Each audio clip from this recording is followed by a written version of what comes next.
स्वागत आहे सर्वांचे पुन्हा एकदा माझ्या एका नवीन व्हिडिओमध्ये सर्वांना श्री स्वामी समर्थ। तर आज आहे नागपंचमी आणि नागपंचमीच्या तुम्हा सर्वांना खूप खूप शुभेच्छा।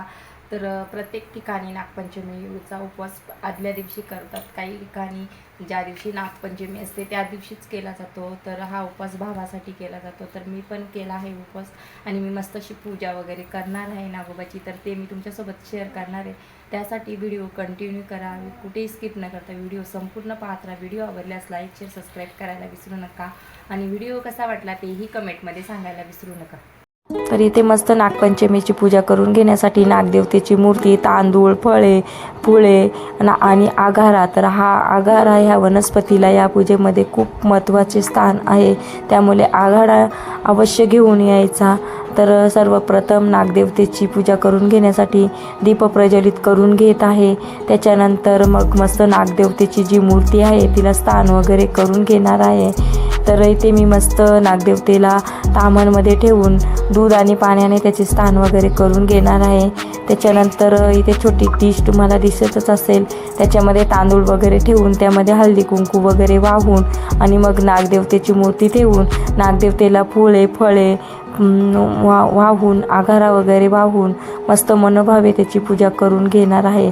तर नागपंचमी हा सण श्रावण महिन्यातील पहिला सण मानला जातो। तर या दिवशी नाग या प्राण्याबद्दल आदर बाळगून त्याची पूज्य भावना समाजात रुजवण्याची प्रथा वेदकालापासून चालत आली आहे।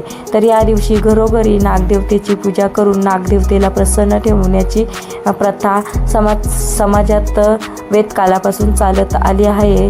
तर ह्या दिवशी अनेक स्त्रिया नवीन वस्त्र घालून अलंकार वगैरे घालून वारुळाला जाऊन नागदेवतेची पूजा करत असतात। तसेच अनेक स्त्रिया आपल्या घरामध्ये छोटे छोटे हळदी कुंकवाचे, तांदळाचे किंवा लाह्यांचे नागाचे चित्र वगैरे काढून हळदी कुंकू वाहून त्यांची मनोभावे पूजा करत असतात। तर इथे मी मस्त नागदेवतेची मूर्ती पण आणली आहे आणि तांदूळाचे छोटे छोटे असे मस्त नागाचे चित्र वगैरे काढून त्यांची पण मी ते हळदी कुंकू वाहून मनोभावे पूजा करून घेत आहे। तर या नागपंचमीच्या दिवशी आपण नागदेवतेची पूजा केली तर आपल्यावर जे काही संकट समस्या वगैरे असतील तर त्या दूर होतात। तर ह्या दिवशी भावासाठी ही उपवास केला जातो। तर मीही मस्त नागदेवतेचा म्हणजे नागपंचमीचा उपवास वगैरे करून घेतला आहे आणि मस्त इथे अगरबत्ती धूप वगैरे करून दीप वगैरे प्रज्वलित करून मस्त अशी नागदेवतेची पूजा वगैरे इथे करून झाली आहे। त्याच्यानंतर मस्त दूध किंवा साखर किंवा लाह्या वगैरे यांचा नैवेद्य इथे दाखवला जातो। तर मी मस्त दुधाचा नैवेद्य इथे ठेवणार आहे। तसेच फळे वगैरे आपण इथे ठेवू शकता, कोणतेही जी फळे असतील तीही आपण इथे ठेवून नागदेवतेला प्रसन्न करणार आहोत। तर इथे मी दूध वगैरे घेतला आहे, थोडासा नागाच्या चोचीवर म्हणजे जी छोटी अशी तार आहे म्हणजे जीभ म्हणून तिथे लावून नागदेवतेला नैवेद्य वगैरे दाखवून घेतला आहे। आणि फळे पण मी इथे ठेवणार आहे, केळी जे काही आपल्या घरात फळ असेल ते आपण प्रसाद म्हणून इथे ठेवायचा, किंवा तेही नसेल तर साखर किंवा गूळ पण आपण ठेवू शकतो। तर ह्या दिवशी विशेषतः आपले गव्हाची खीर बनवली जाते, तसेच पुरणाचे डिंडे वगैरे बनवले जातात। तर मी मस्त अशी रव्याची पुरणपोळी बनवणार आहे नैवेद्य म्हणून। तर आधी पहिल्यांदा मस्त अशी पूजा वगैरे करून घेत आहे नागदेवतेची। तर पाहू शकता अशा प्रकारे माझी नागदेवतेची छान अशी पूजा झाली आहे। आणि इथे मी काजू कतली वगैरे आणली होती मिस्टरांनी, त्याचाही इथे नागदेवतेला नैवेद्य म्हणजे प्रसाद वगैरे ठेवला आहे। तर अशी मस्त छान अशी मनोभावे नागदेवतेची पूजा करून झाली आहे।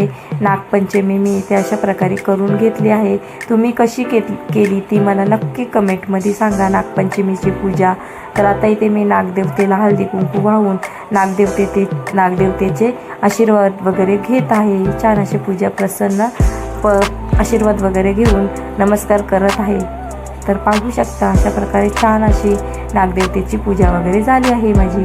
आणि आता पूजा वगैरे सर्व काही करून झालं आहे, छान वाटत आहे पूजा वगैरे करून झाल्यानंतर। तर आता मी मस्त अशी प्रसादासाठी रव्याची पुरणपोळी वगैरे बनवून घेणार आहे। तर मी पुढे तुम्हाला दाखवणारच आहे। तर पहिल्यांदा आता पूजा वगैरे झाली आहे। तर इथे पुरणपोळी बनवण्यासाठी कणिक वगैरे मळून घेतला आहे आणि शिरा पण बनवून घेतला आहे, कारण शिऱ्याची पोळी आपल्याला इथे बनवून घ्यायची आहे। तर मस्त अशी पुरणपोळे वगैरे बनवून तूप वगैरे घेतलं आहे आणि मग देवाला वगैरे नैवेद्य दाखवून आम्ही सर्व जेवण वगैरे करून घेणार आहोत. आणि नागपंचमीची कथा तुम्हाला सर्वांना माहीतच आहे पुराण काळातील. तर आता इथे माझी मस्त पुरणपोळ्या म्हणजे रव्याच्या बनवून झाल्या आहेत आणि देवाला पण इथे मी नैवेद्य वगैरे दाखवून घेत आहे.